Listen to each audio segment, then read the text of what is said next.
من 3 سنين سافرت تركيا عشان ازرع شعر لاول مره في حياتي. ما كنتش عارف اختار المركز على اساس ايه، ولا ايه الفرق بين مكان ومكان، ولا حتى اسال عن ايه.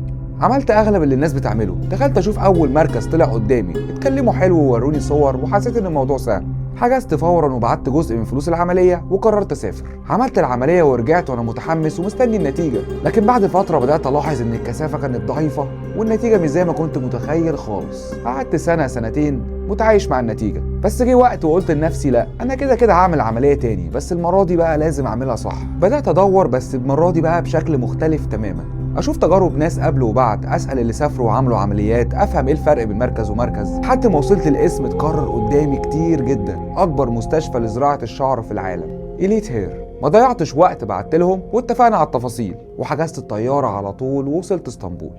اهلا بيكم. عدى شهر ونص على زراعة الشعر، بس قبل ما اتكلم على العملية نفسها والتفاصيل اللي حصلت، خليني اجاوب على سؤال مهم: انا ليه اخترت تركيا اصلا عشان ازرع فيها شعر؟ في كذا سبب خلاني اختارها. اول سبب ان تركيا قريبة من مصر وعندهم خبرة كبيرة جدا في زراعة الشعر. رقم 1 في العالم، عدد العمليات اللي بتتعمل هناك يوميا ضخم جدا، فبقى عندهم خبرة عملية حقيقية. تاني سبب ان تركيا بلد سياحية، يعني فترة التعافي اللي هي اول 4-5 ايام بتكون موجود في اسطنبول، بتتمشى عادي جدا، بتنزل الشارع عادي، الناس كلها هناك متعودة انها تشوف حالات زراعة شعر كتير، فمش بتحس باي احراج ولا ان شكلك غريب. حتى لو في احمرار او في اثار للعملية، الموضوع هناك طبيعي جدا، وده بيريحك نفسيا بصراحة. وزراعة الشعر بكل بساطة ان المستشفى بتقتطف شعر من الراس من ورا وبتعيد زراعته تاني قدام، لان المنطقه الخلفيه دي الشعر فيها بيكون قوي جدا ومقاوم لهرمون الصلع. الفكره ان الشعر ده هو شعرك الطبيعي بس في مكان مختلف، وبيتعامل معامله شعرك العادي جدا في الحلاقه والعنايه وكل حاجه. في الاول بس بيبقى في فتره تعافي وعنايه، وبعدها بيبقى شعرك عادي جدا بيثبت وينمو بشكل طبيعي جدا. دلوقتي بقى هحكي لكم على تجربتي مع إليت هير.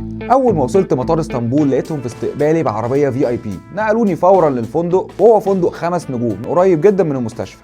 اول خطوه كانت في المستشفى، وهناك عملت 6 فحوصات شامله: رسم قلب وتحليل فيروسات، وده بصراحه طمني جدا لانهم مهتمين يتاكدوا ان كل حاجه تمام وان جاهز للعمليه بنسبه 100%. بعد الفحوصات دي رجعت للفندق. الاوضه كانت واسعه ونظيفه جدا وليها فيو جميل على اسطنبول، واحسن حاجه انهم كانوا عارفين ان جاي ازرع شعر، فبيتعاملوا على الاساس ده لو انا محتاج اي حاجه تخص الموضوع. بالليل بقى خرجت اتعشيت في شوارع اسطنبول الجميله وودعت شعري القديم. تاني يوم الصبح رجعت المستشفى وقابلت الدكتور عبد العزيز بلوي، المدير الطبي لإليت هير. الراجل رحب بيا جدا وبدأ فورا برسم خطة العملية وحدد كل التفاصيل. فأكيد جاي اسطنبول قبل. جيت كتير وعلى فكرة أنا لحد الآن ما كان يعني ما شفت أي شخص عنده نفس المحتوى إلا لما هو جاي أكتر مرة على اسطنبول. كونتنت السفر. انا جيت حتى انا جيت كتير، معظم المرات اللي جيت فيها قبل حتى ما ابدا اعمل كونتنت عن السفر. جيت زمان. وجيت مره كنت بزرع شعر برضو، بس الزراعه كانت ضعيفه جدا. كانت في مستشفى تاني بس. اوكي، اهلا وسهلا فيك. اسطنبول مدينه اساسيه يعني في العالم، لازم اي حد يجي كتير. طبعا كل اللي عندهم محتوى عن السفر كلهم اول شيء بيجوا من اول 10 بلدان يمكن بيجوا على اسطنبول. اسطنبول قريبه من كل دول العالم، والاجراءات السفر ليها سهله لمعظم الناس، الفيزا والحاجات دي، فناس كتير بتيجي على طول غير بقى السياحه العلاجيه. المصري بيدخل بلا فيزا على تركيا؟ لا، بنعمل فيزا بس سهله يعني. الكترونيك ولا؟ انا بعملها الكترونيك عشان عندي فيزا شنجن او امريكا، فاعملها الكترونيك. لكن لو محدش عنده فيزا شنجن او امريكا بيقدم عليها في السفاره، سهله جدا، كل الناس بتاخدها، بتطلع في اسبوع واحد يعني، بسيطه، اجراءات بسيطه بس. انا وقت رحت على مصر على الباسبور التركي بالمطار اخذت فيزا. التركي يدخل مصر في المطار، لكن العكس لا. انا بس اجراءاتها بسيطه يعني، يعتبر سهله، مش زي امريكا يعني واوروبا وكده بس. اهلا وسهلا. اهلا بيك. شرفتني.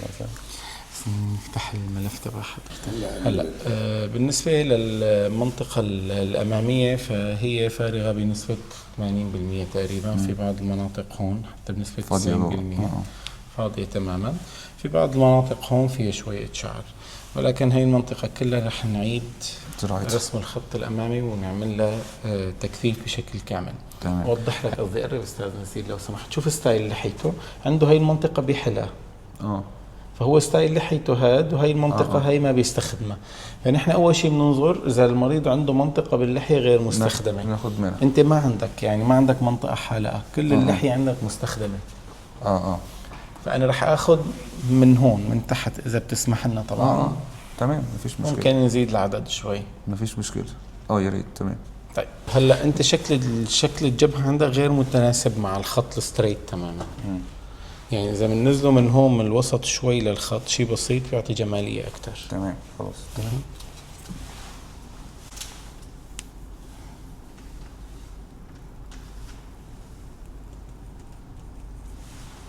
لو سمحت. تمام.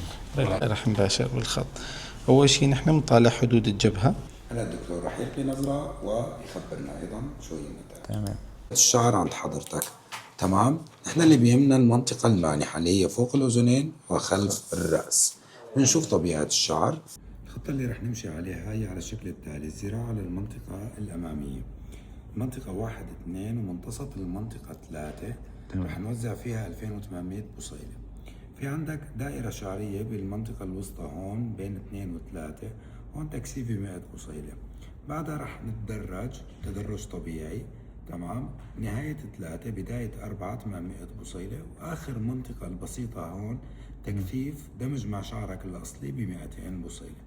كمجموع عنا 3300 بصيلة، لا أكثر عفوا، كده 3900. أيوة 2800 و200 3900 3900 بصيلة. أوكي تمام. لاحظ عنا ما يقارب، لا ما شاء الله جيد، عندك نسبة الأحادي 44 والباقي ثنائي وثلاثي، يعني المتعدد عندك أكثر من الأحادي، وهي نسبة جيدة الحمد لله. وأوريدي أنت عامل زراعة من قبل أيضا، فهمت علي كيف؟ يعني مأخوذ من عندك، ولا كانت النسبة أعلى من هيك. هي كمان نسخة عن الفحص، هذا التقرير رح يضل لك تحتفظ فيه عندك. تفضل.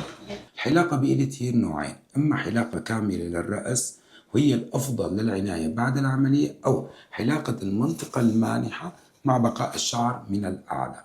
فشو بتختار؟ بعدها حلقت شعري ودخلت العمليات. في حاجة مشهورة جدا في مستشفى إليت هير، وهي تقنية اسمها ديب سليب. التقنية دي بتخليك تنام نوم عميق لمدة ربع ساعة أو تلت ساعة، وده بيخليك ما تحسش بأي ألم من الإبر أو الحقن اللي هي بتاعت البنج اللي بتكون قبل العملية. بعدها بيجي فريق التخدير وبيعمل لك تخدير موضعي للرأس. هلا هون ممكن تحس بألم وخزات إبر التخدير.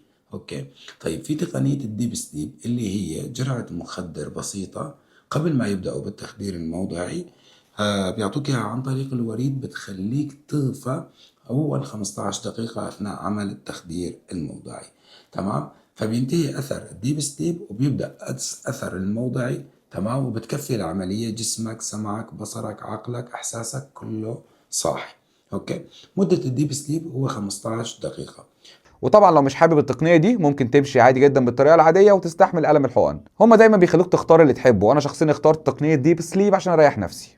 الدكتوره وصلت وبدات تهزر معايا شويه وسالتني مستعد، وانا اصلا كنت لسه بتكلم لقيت نفسي فجاه نمت. كان احساس غريب جدا وممتع في نفس الوقت، بتسمع الناس اللي حواليك لكن مش حاسس باي وجع، شبه نايم وشبه مش عارف اذا كنت بتحلم ولا صاحي.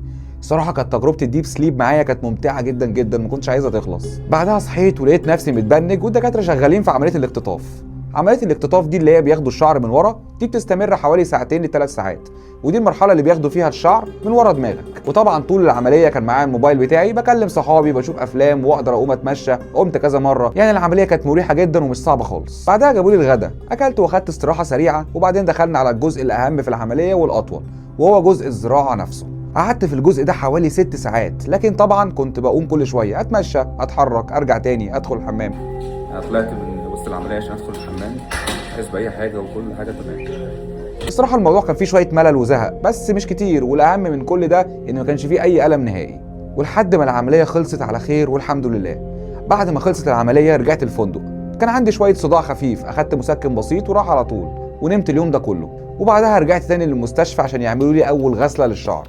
غسلوه وفهموني ازاي اغسله بعد كده، وكمان الطريقه الصح للعنايه بالشعر المزروع. وكمان ادوني مجموعه كامله لزياده كثافه الشعر، فيها ميدوثيرابي، سبراي مغذي، مالتي فيتامينز، شامبو وشويه حاجات تانية كتير. خلصت رحلتي مع زراعه الشعر وبدات اقضي باقي الاسبوع في اسطنبول، استكشف المدينه تاني والف في شوارع الجميله واستمتع بالجو، ولحد ما خلصت مرحله التعافي ورجعت مصر. بس كده، ودي كانت تجربتي لزراعه الشعر للمره الثانيه في إليت هير. لو عايز تعمل كشف مجاني هتلاقي كل التفاصيل مكتوبه في وصف الفيديو تحت، وما تنساش تعمل لايك وسبسكرايب عشان ما يفوتكش الفيديوهات اللي جايه. سلام.